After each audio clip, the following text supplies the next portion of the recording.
Hello everyone, I am Suman Agarwal, Geography and Economics teacher. Today I will teach you Geography lesson 1 of class 10, which is Resources and Development. The lesson will be completed in 3 parts. Let us begin with part 1. The name of the lesson is Resources and Development. First of all, what is the meaning of a resource? Resource means any valuable thing. Everything available in our environment which can be used to satisfy our needs. Environment में हर वो चीज़ जो हमारी requirements, needs को पूरा करती है, fulfill करती है, उसको हम क्या बोल सकते हैं? Resources. Resources natural भी हो सकते हैं और man-made भी हो सकते हैं. Human beings भी एक resource है. It is provided it is technologically accessible. लेकिन हम किसी भी चीज़ को रिसोर्स तब बोलेंगे जब हमारे पास उस रिसोर्स को यूज़ करने के लिए टेक्नोलॉजी अवेलेबल होगी. And economically feasible. Economically feasible हो हम, यानी कि हमारे पास इतनी मनी हो कि हम उस रिसोर्स को डेवलप कर पाएँ. या फिर हम इसको इस तरह भी समझ सकते हैं कि अगर हमारे पास पैसा है भी लेकिन उस रिसोर्स को निकालने का काम जो है हमें महंगा नहीं पड़ना चाहिए. अगर हमें उस रिसोर्स को इंपोर्ट करना ज़्यादा सस्ता है तो हम उस रिसोर्स को निकालना पसंद नहीं करेंगे. तो इकोनॉमिकली फिजिबल होना चाहिए. And culturally acceptable. कल्चर उसको एक्सेप्ट करे, यानी कि अगर हम किसी प्लेस से रिसोर्स निकाल रहे हैं और मान लो उसके ऊपर फॉरेस्ट है और या फिर टेम्पल है, तो लोग जो है उसको फॉरेस्ट को काटना या टेम्पल को ख़त्म करके उस रिसोर्स को निकालना जो वो एक्सेप्ट नहीं करेंगे. यानी कि वो जो रिसोर्स है वो कल्चरली एक्सेप्टेबल होना चाहिए, तभी हम उस चीज़ को क्या बोल सकते हैं? एक रिसोर्स. अब दोबारा से इसकी डेफिनेशन देखते हैं. Everything available in our environment which can be use to satisfy our needs. लेकिन इसके लिए शर्त क्या होनी चाहिए? It is technologically accessible. हमारी कंट्री के पास उसको यूज़ करने की टेक्निक हो. इकोनॉमिकली फिजिबल, मनी हो हमारे पास. एंड कल्चरली एक्सेप्टेबल, मतलब कल्चर उसको एक्सेप्ट करे, तभी हम किसी भी चीज़ को रिसोर्स बोल सकते हैं. क्लियर है? अब आगे हम पढ़ेंगे interdependent relationship between nature, technology and institution. There is an interdependent relationship between nature, technology and institutions. Human beings are in center. Human beings use every type of resource. ठीक है? First of all, human beings interact with nature. Let us take an example. मान लो हमने अर्थ के अंदर से iron निकालना है, तो ह्यूमन बींग सबसे पहले आयरन कहाँ से लेगा? नेचर से लेगा. तो वो किसके साथ इंटरेक्शन करेगा? नेचर के साथ. फिर आयरन को निकालने के लिए वो टेक्निक यूज़ करेगा, इंस्ट्रूमेंट्स यूज़ करेगा, तो उसको क्या चाहिए होगी? टेक्नोलॉजी. ठीक है? फिर उस मिनरल को निकालने के बाद वो इंस्टीट्यूशन में जाएगा, इंडस्ट्री में उसको लेके जाएगा और वहाँ पे उससे डिफरेंट थिंग्स, वैल्यूएबल थिंग्स बनाएगा. तो इस तरह से नेचर, टेक्नोलॉजी और इंस्टीट्यूशन इंटरडिपेंडेंट है. तीनों मिलके किसी भी चीज़ को क्या बनाती है? एक रिसोर्स. क्लियर है?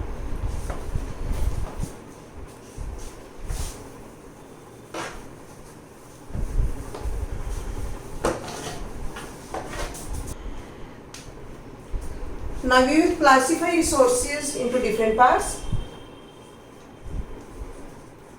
इसको हम चार्ट के थ्रू समझते हैं. Resources can broadly be classified into 2 parts: natural and human. Natural resources are those resources which are provided by nature, and human resources are provided by human beings, and human beings are also a resource. Next, natural resources can further be classified into 2 parts: renewable and non-renewable. Natural resources दो तरह के होते हैं, renewable and non renewable. जैसे आपको नाम से ही clear हो रहा है कि रिन्यूएबल रिसोर्सेज कौन से होते हैं, जिनको हम बार बार रिन्यू कर सकते हैं, बार बार अपने लाइफ टाइम में यूज़ कर सकते हैं, जो बार बार बन जाएंगे, उसको हम क्या बोलेंगे, रिन्यूएबल रिसोर्सेज। जैसे वाटर, फॉरेस्ट, ये सारे क्या हैं, renewable resources. Non renewable resources होते हैं जिनको एक बार अगर हमने यूज़ कर लिया तो हमारे लाइफ टाइम में हमें दोबारा से वो ऑब्टेन नहीं होंगे, उसको बनने में मिलियन ईयर्स लग जाते हैं, उसके लिए हमें फिर मिलियन ईयर्स की वेट करनी पड़ेगी, हमारे लाइफ टाइम में हमें वो दोबारा से नहीं मिलेंगे। जैसे कि मिनरल्स, कोल, पेट्रोलियम, ये क्या है, नॉन रिन्यूएबल रिसोर्सेज। तो these are two parts of renewable natural resources, renewable and non renewable. Next, renewable resources can be divided into two parts, continuous and biological. Continuous resources कौन से होते हैं, जिनको हम continuously obtain कर सकते हैं, जो हमारे पास लगातार हमें मिलते रहते हैं, जैसे कि विंड, वाटर, ये क्या है, continuous resources। ठीक है। रिन्यूएबल रिसोर्सेज दो तरह के होते हैं, कॉन्टिन्यूस एंड बायोलॉजिकल। कॉन्टिन्यूस यानी कि जो हमें कॉन्टिन्यूसली मिलते रहते हैं, जैसे कि विंड, अगर विंड नहीं मिलेगी तो हम मर जाएंगे। इसके बाद है बायोलॉजिकल, जिसमें लाइफ होती है। बायोलॉजिकल रिसोर्सेज को फिर आगे हम दो पार्ट में डिवाइड कर सकते हैं, नेचुरल वेजिटेशन यानी कि प्लांट्स, एंड वाइल्ड लाइफ यानी कि एनिमल्स, इनके फ्लोरा और फोना। Biological resources can be classified into two parts, natural vegetation and wild life. Clear है इतना? ठीक है। Next, non renewable resources can also be divided into two parts, recyclable and non recyclable.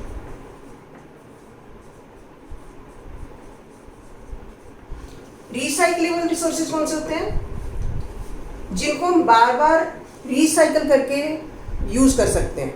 Example के लिए सभी जो मेटल्स हैं, जैसे कि आयरन है, गोल्ड है, इनको हम एक बार यूज़ कर लेते हैं, उसके बाद जब इससे बनी चीज़ खराब हो जाती है, फिर हम उसको आयरन को मेल्ट करके फिर उससे कोई और चीज़ बना सकते हैं। गोल्ड से, गोल्ड के ऑर्नामेंट्स मान लो खराब हो गए, उसको गोल्ड को फिर हम मेल्ट करके दोबारा से जो है कन्वर्ट कर सकते हैं किसी भी चीज़ में, तो यानी कि उसको रिसाइकल कर सकते हैं। लेकिन ये पार्ट किसका है, नॉन रिन्यूएबल रिसोर्सेज का। ठीक है। इसके बाद है नॉन रिसाइक्लेबल, ऐसे रिसोर्सेज जिनको हम रिसाइकल नहीं कर सकते। ठीक है, जो एक बार हम यूज़ करेंगे तो वो खत्म हो जाएंगे, रिसाइकल नहीं होंगे, जैसे कि coal and petroleum. Next, human resources. Human resources can be divided into two parts. First है स्ट्रक्चर्स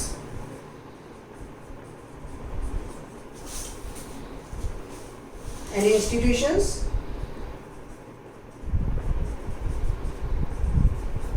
और नेक्स्ट है क्वालिटी एंड क्वांटिटी।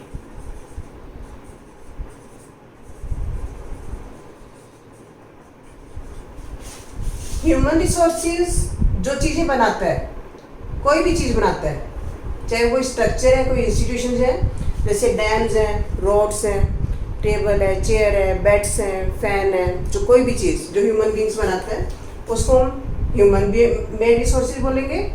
और ह्यूमन बींग्स खुद किसी भी कंट्री में रहने वाली जो कितनी पॉपुलेशन है, उसकी क्वांटिटी कितनी है, कितना नंबर है उसको, और उसमें क्वालिटी क्या है, यानी कि वो पढ़े लिखे हैं या नहीं है, हेल्दी हैं या नहीं है।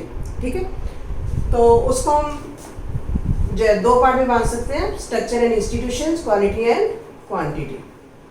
क्लियर है? तो इस तरह से हम चार्ट के थ्रू जो है ये रिसोर्सेज की क्लासिफिकेशन हमने क्लियर की। इसको आप सब बच्चे नोट करेंगे। Next, we can also classify resources on different bases, classification of resources on different bases.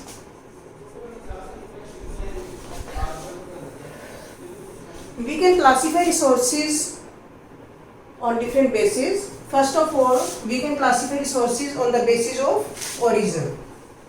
On the basis of origin.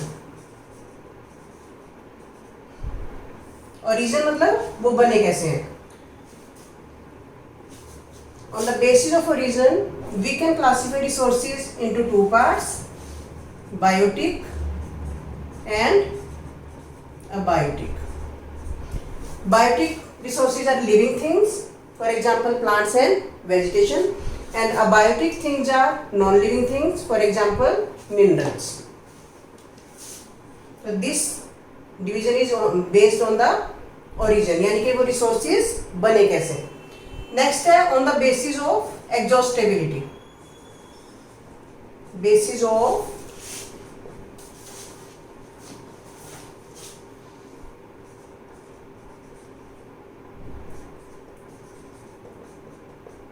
On the basis of exhaustibility, we can classify resources into two parts: renewable and non-renewable. Exhaustibility मतलब वो exhaust यानी कि खत्म होंगे या नहीं होंगे. तो on the basis of exhaustibility, we can classify resources into two parts: renewable यानी कि जिनको हम बार बार रिन्यू कर सकते हैं, एंड नॉन रिन्यूएबल जिनको हम बार बार रिन्यू नहीं कर सकते. जैसे मैंने अभी आपको बताया कि वाटर है, फॉरेस्ट, ये रिन्यूएबल रिसोर्सेज हैं, और नॉन रिन्यूएबल रिसोर्सेज जैसे कि फॉसिल फ्यूल्स हैं, कोल एंड पेट्रोलियम. थर्ड है on the basis of ownership. On the basis of ownership,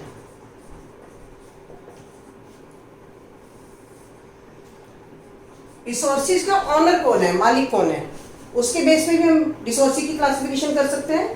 4 parts में हम इसको डिवाइड कर सकते हैं. सबसे पहले इंडिविजुअल. इंडिविजुअल रिसोर्सेज कौन से होते हैं? जिनका ओनर एक पर्सन होता है. जैसे कि कार है वो एक पर्सन की होती है, घर है वो एक पर्सन का होता है, या आपका पेंसिल कॉपी आपकी खुद की है तो आप उसके ओनर हो, यानी कि एक पर्सन उसका ओनर है. तो ऐसे रिसोर्सेज जिनकी ओनरशिप एक पर्सन के पास होती है उसको हम क्या बोलेंगे? Individual resources. नेक्स्ट है community. Community resources. Community resources ऐसे रिसोर्सेज होते हैं जिनकी ओनरशिप एक पूरी कम्युनिटी के पास होती है. कोई भी एक इंडिविजुअल एक पर्सन उसका ऑनर नहीं होता. जैसे कि पब्लिक पार्क्स, रोड्स, कोई भी पब्लिक प्लेस है जिसको सभी पर्सन यूज कर सकते हैं, ऐसे रिसोर्सेज को हम क्या बोलेंगे? Community resources. थर्ड है नेशनल. नेशनल रिसोर्सेज कौन से होते हैं? जिनके ऊपर ओनरशिप कंट्री की होती है. जितने भी रिसोर्सेज हमारे कंट्री के अंदर हैं, हमारे कंट्री की बाउंड्री के अंदर मिलते हैं, जैसे सभी मिनरल्स हैं, या हमारी कंट्री में जो बड़े बड़े डैम्स बने हुए हैं, या फिर वाटर रिसोर्सेज हैं, फॉरेस्ट हैं, कोई भी रिसोर्स, कोई भी वैल्यूएबल थिंग जो हमारी कंट्री की बाउंड्री के अंदर है, उसको हम क्या बोलेंगे? National resources. इस पे ऑनरशिप हमारी गवर्नमेंट की है, बाहर का कोई कंट्री उसका ऑनर नहीं है. इसके अलावा जो हमारी जो कोस्ट लाइन है, जो हमारे ओशन की बाउंड्रीज हैं, उससे भी कुछ दूरी तक, यानी कि 22.2 किलोमीटर्स की दूरी तक ओशन में जितने भी रिसोर्सेज हैं, जितने भी मिनरल्स हैं, उस पर भी ऑनरशिप किसकी है? हमारी कंट्री की. इसके बाद है इंटरनेशनल. इंटरनेशनल रिसोर्सेज कौन से होते हैं? जिन पे किसी भी नेशन की ऑनरशिप नहीं है. ठीक है. तो ओपन ओशंस में जितने भी वैल्यूएबल रिसोर्सेज हैं जो किसी भी कंट्री की बाउंड्री के साथ नहीं लगते, वहाँ पे जितने भी रिसोर्सेज हैं, अगर कोई कंट्री उनको यूज़ करना चाहता है तो उसको सबसे पहले इंटरनेशनल अथॉरिटी की परमिशन लेनी पड़ेगी, उसके बाद ही उसको वो यूज़ कर सकता है, वरना वो यूज़ नहीं कर सकता। तो ऐसी रिसोर्सेज को हम क्या बोलेंगे? International resources. तो इसमें जो ओपन ओशन में है, यानी कि जो किसी भी कंट्री के साथ लगने वाला एरिया, उसको हम एक्सक्लूसिव इकोनॉमिक जोन बोलते हैं। एक्सक्लूसिव इकोनॉमिक जोन के बाहर वाला एरिया, वहाँ पे जो भी रिसोर्सेज होंगे उसको अगर हम यूज़ करना चाहते हैं तो उसके लिए हमें इंटरनेशनल अथॉरिटी से परमिशन लेनी पड़ेगी। आपकी नॉलेज के लिए, जो इंडियन ओशन में इंडिया जो है वो मैग्नीज के जो नोड्यूल्स है उसको यूज़ करता है with the permission of international authority. तो on the basis of ownership we can classify resources into 4 parts: individual, community, national and international. ठीक है। नेक्स्ट है on the basis of status of development. Status of development. On the status of development, we can classify industries into 4 parts. First of all, potential resources.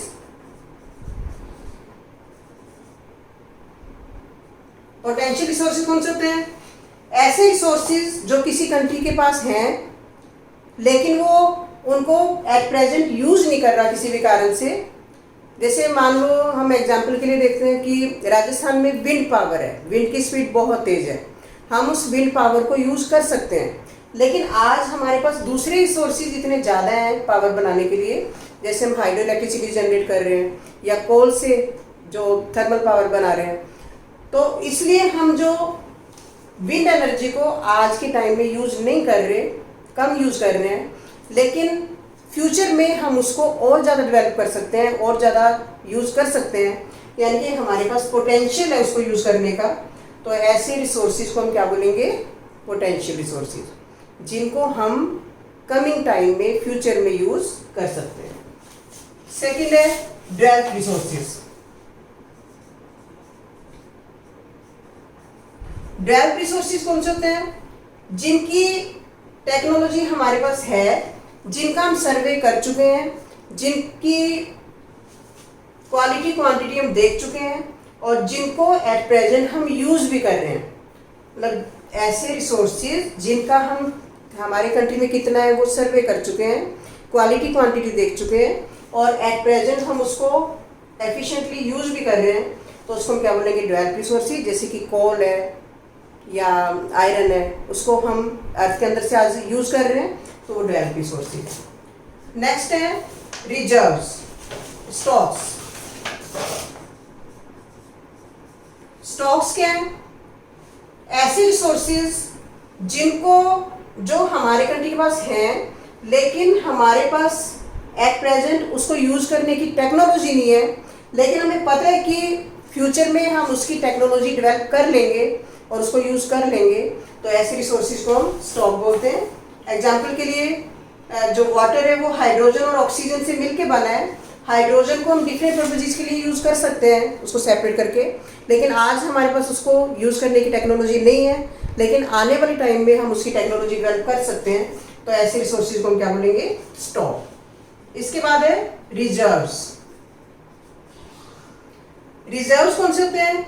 ऐसे resources जिनकी technology भी है हमारे पास, उसको use भी कर सकते हैं, लेकिन आज किसी भी कारण से हम उसको ज़्यादा यूज़ नहीं कर रहे, कम यूज़ कर रहे हैं। जैसे एग्जाम्पल के लिए हमारे इंडिया में बहुत सारी ऐसी रिवर्स हैं जिन पे हम डैम बना के हाइड्रो इलेक्ट्रिसिटी जनरेट कर सकते हैं। हमने डैम्स बनाए भी हुए हैं, लेकिन हम आज के टाइम में केवल 1/3 पानी को यूज़ कर रहे हैं, 2/3 पानी बिना यूज किए ही वेस्ट चला जाता है ओशंस में। लेकिन आने वाले टाइम में हमें पता है कि हम और ज़्यादा डैम्स बना के उस पानी को यूज़ कर सकते हैं, तो ऐसे रिसोर्सेज को हम क्या बोलेंगे? रिजर्व्स। ठीक है। तो इस तरह से हमने 4 बेसिस पे क्लासिफिकेशन की।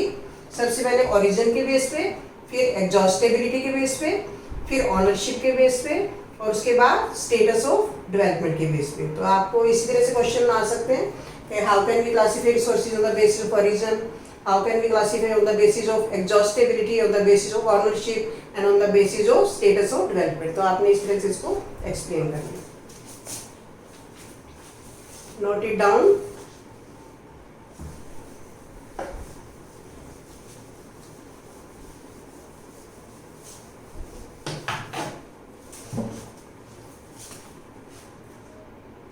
नेक्स्ट टॉपिक है development of resources.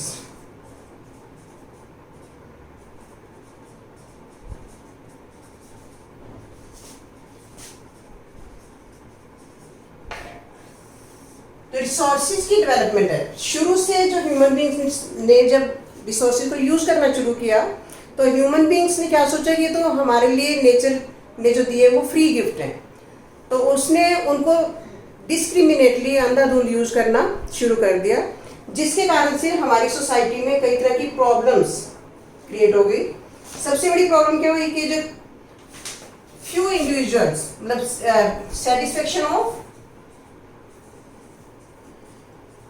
Few individuals,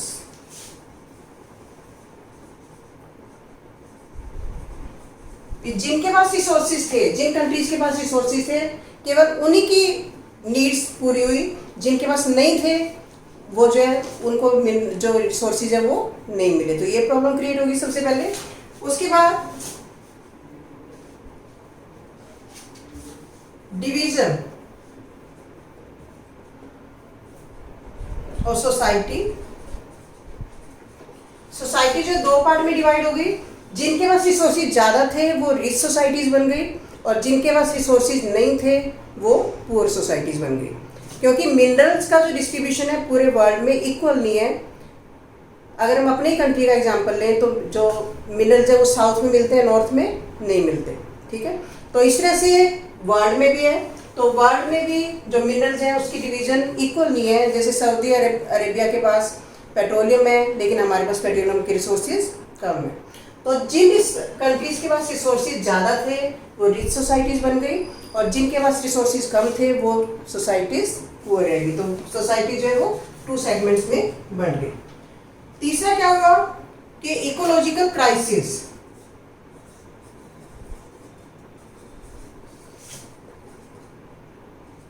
जब ह्यूमन बींग्स ने रिसोर्सेज को बिना सोचे समझे यूज करना शुरू किया तो हमारे जो नेचर में कई तरह की इकोलॉजिकल क्राइसिस, जैसे कि ओजोन लेयर डिप्लीट होना, एनवायरनमेंट में पोल्यूशन बढ़ जाना, या लैंड डिग्रेडेशन हो जाना, इस तरह की प्रॉब्लम्स क्रिएट हो गई।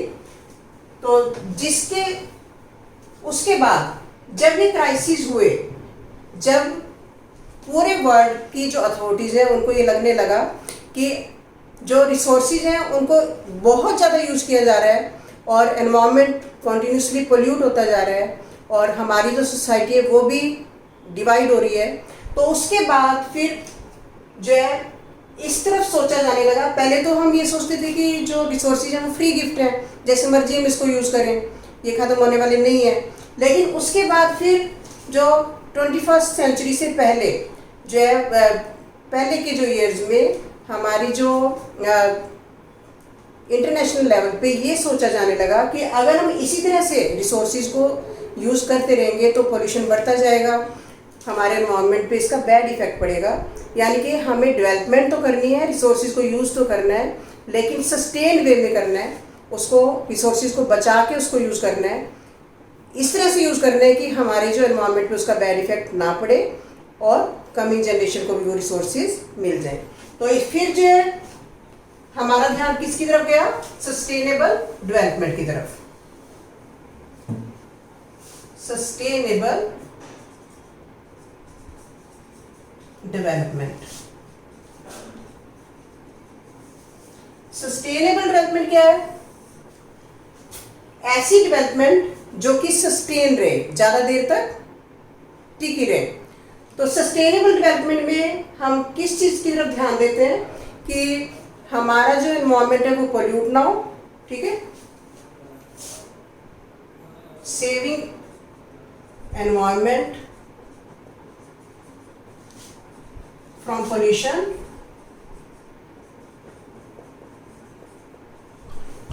and thinking about coming generation।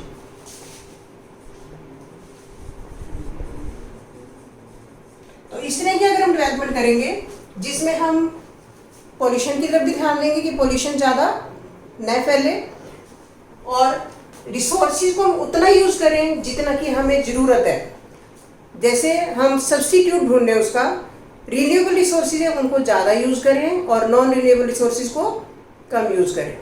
जैसे कि एग्जांपल के लिए मान लो हमने इलेक्ट्रिसिटी जनरेट करनी है, हम कोल की बजाय वाटर को ज़्यादा यूज़ करें।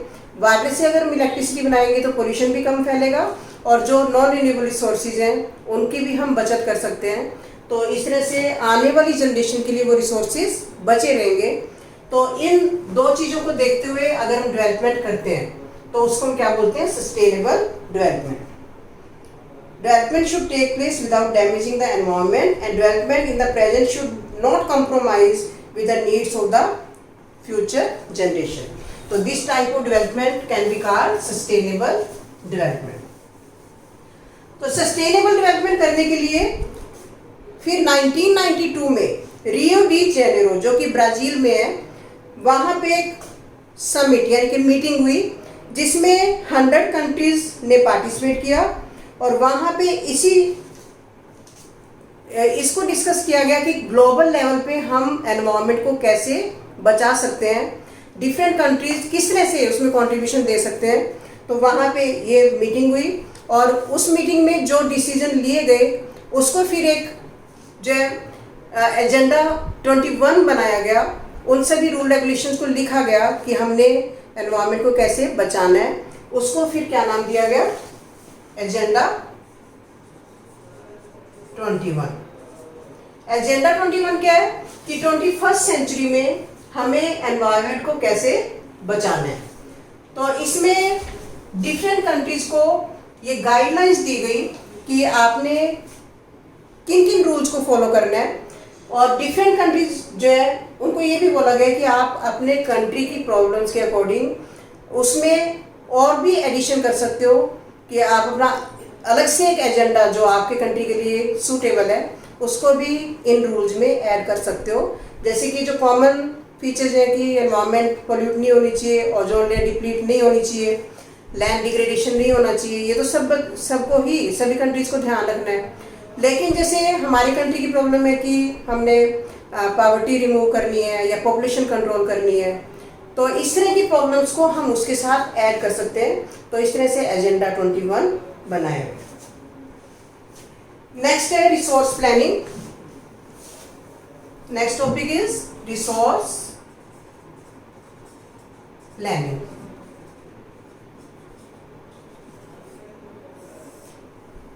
रिसोर्स प्लानिंग, रिसोर्सेज को प्लान्ड वे में यूज करना। अब इतनी डिस्कशन से ये तो क्लियर है कि रिसोर्सेज जो वो लिमिटेड हैं हमारे पास, अनलिमिटेड नहीं है। तो उन रिसोर्सेज को हमें आज यूज करने के साथ साथ कमिंग जनरेशन के लिए भी बचा के रखना है।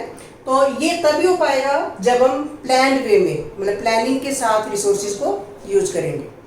रिसोर्सेज डिस्क्रिमिनेटली अवेलेबल हैं, कहीं पे ज़्यादा है कहीं पे कम है। किसी कंट्री के पास एक रिसोर्स है तो दूसरा नहीं है, दूसरा है तो पहला नहीं है। तो इसलिए अगर हमें सारे रिसोर्सेज यूज़ करने हैं तो हमें एक दूसरे पे डिपेंडेंट रहना पड़ेगा, एक दूसरे के साथ मिलजुल के उन रिसोर्सेज को यूज़ करना पड़ेगा। तो इसी तरह से प्लानिंग करके रिसोर्सेज को यूज़ करना, उसको हम क्या बोलते हैं, रिसोर्स प्लानिंग। हमारे इंडिया जैसे कंट्री में जो रिसोर्स प्लानिंग है वो बहुत ही कंपलसरी है। क्यों जरूरी है? जैसे इंडिया का अगर हम एग्जांपल लें, जो नदरन प्लेन्स हैं वो फर्टाइल है, वहाँ पे हम एग्रीकल्चर कर सकते हैं, लेकिन वहाँ पे मिनरल्स नहीं है। अगर माउंटेनियस एरिया ले हम हिमालय का, तो वहाँ पे वाटर रिसोर्सेज है, फॉरेस्ट हैं, लेकिन हम वहाँ पे ग्रेन नहीं प्रोड्यूस कर सकते हैं, वहाँ पे मिनरल्स नहीं है।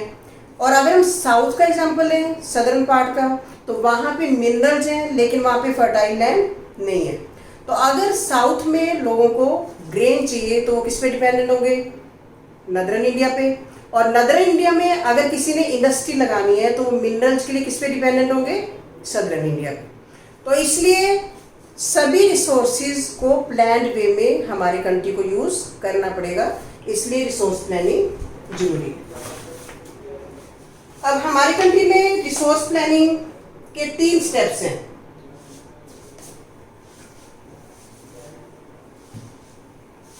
Steps of resource planning.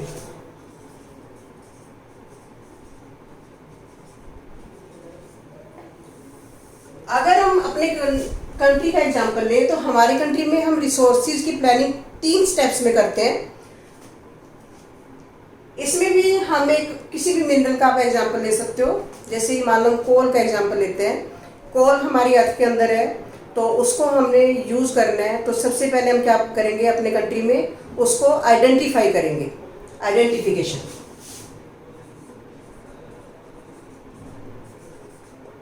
Identification से क्या मतलब है कि हम ये देखेंगे कि हमारे कंट्री में किस स्टेट में कितनी मतलब क्वांटिटी में किस क्वालिटी का वो जो कोल है वो अवेलेबल है। उसका हम सर्वे करेंगे, उसकी मैपिंग करेंगे, उसको मैप पे लोकेट करेंगे कि हमारे जो कंट्री में इन स्टेट्स में जो कोल अवेलेबल है।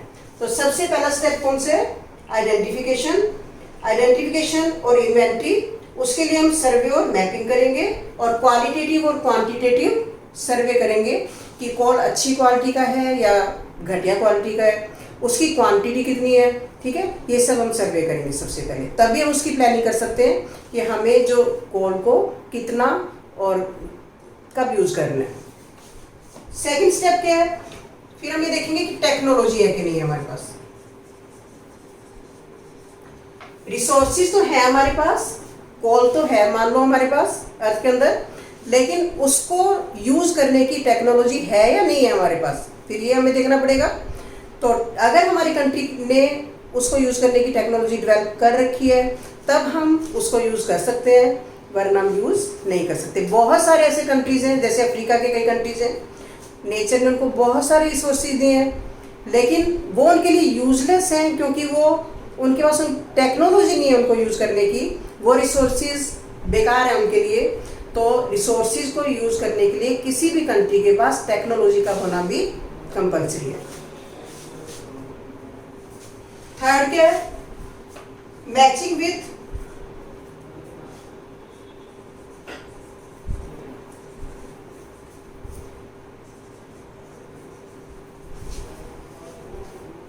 National development plans.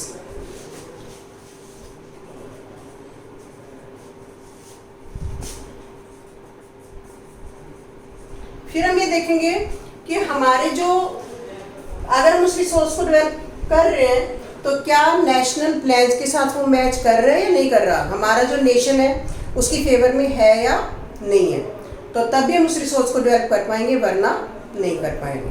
ठीक है, तो ये 3 स्टेप्स हैं किसी भी रिसोर्स की प्लानिंग करने के लिए। सबसे हम आइडेंटिफिकेशन करेंगे, उसके बाद टेक्नोलॉजी देखेंगे, फिर हमारे जो नेशनल प्लान्स के साथ उसको मैच करेंगे कि वो फेवर में है या नहीं।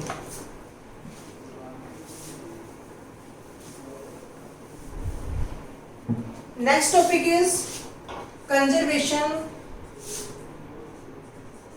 ऑफ मिनरल्स या रिसोर्सेज। कंजर्वेशन का मतलब क्या है? उसको बचा के रखना, सेव करके रखना। Resources are limited in our country, so we have to conserve them. चाहे वो रिन्यूएबल रिसोर्सेज हैं, चाहे वो नॉन रिन्यूएबल रिसोर्सेज हैं, अगर हम उसका मिसयूज़ करेंगे तो पोल्यूशन फैलता जाएगा, लैंड डिग्रेड होती जाएगी, हर तरह की प्रॉब्लम्स क्रिएट होती जाएंगी। इसलिए हमें कंजर्वेशन मतलब रिसोर्सेज को कंजर्व करके यूज़ करना है, कंजर्व करके रखना है, बचा के रखना है, तो तभी हम जो है वो सस्टेनेबल डेवलपमेंट कर सकते हैं। तो इसके लिए गांधी जी ने भी बहुत अच्छी बात की है कि there is enough for everybody's need and not for anybody's greed. यानी कि नेचर ने हमें सफिशिएंट दिया है, हम उसको अगर मिलके यूज़ करें हम रिसोर्सेज को तो हमारे पास सफिशिएंट रिसोर्सेज हैं। लेकिन अगर एक भी पर्सन ग्रीडी हो जाए, लालची हो जाए और वो ये बोले कि मैं ही सारे रिसोर्सेज को यूज़ करूँगा, तब हमारे पास रिसोर्सेज कम पड़ जाएंगे। इसलिए हमें ग्रीडी नहीं होना, बल्कि जितने भी रिसोर्सेज पूरे वर्ल्ड के पास, हमारे कंट्री के पास हैं, उनको सभी लोगों को चाहे वो थोड़ा थोड़ा यूज़ करें, उसको मिल के यूज़ करना है, हमें ग्रीडी नहीं होना। तो गांधी जी ने यही बोला था कि there is enough for everybody's need but not for anybody's greed. Gandhi ji ने एक और बात भी बोली थी कि there should not be mass production but production by masses. हमें जो है मास प्रोडक्शन यानी कि इंडस्ट्रीज की हेल्प से ज़्यादा प्रोडक्शन नहीं करनी। तो उस टाइम के अकॉर्डिंगली उन्होंने ये सेम की बोली थी कि हमें जो मास प्रोडक्शन नहीं करनी, बल्कि अपने कंट्री में जो इतनी बड़ी पॉपुलेशन है उसको हमें एम्प्लॉयमेंट देना है, और प्रोडक्शन बाय मासेस यानी कि ज़्यादा लोगों को उसमें इन्वॉल्व करके तब हमें प्रोडक्शन करनी है। तभी उन्होंने चरखा काटने का जो है वो के लिए मोटिवेट किया था लोगों को कि लोग जो अपने हाथों से चीज़ें बनाएं, तभी उनको एम्प्लॉयमेंट भी मिलेगी और हम जो है वो प्रोग्रेस कर सकते हैं। तो आज के लिए हम इतना ही पढ़ेंगे। तो this is end of part 1 and I will give you some important question. You have to make notes of those questions in your notebooks and you have to learn them. Thank you.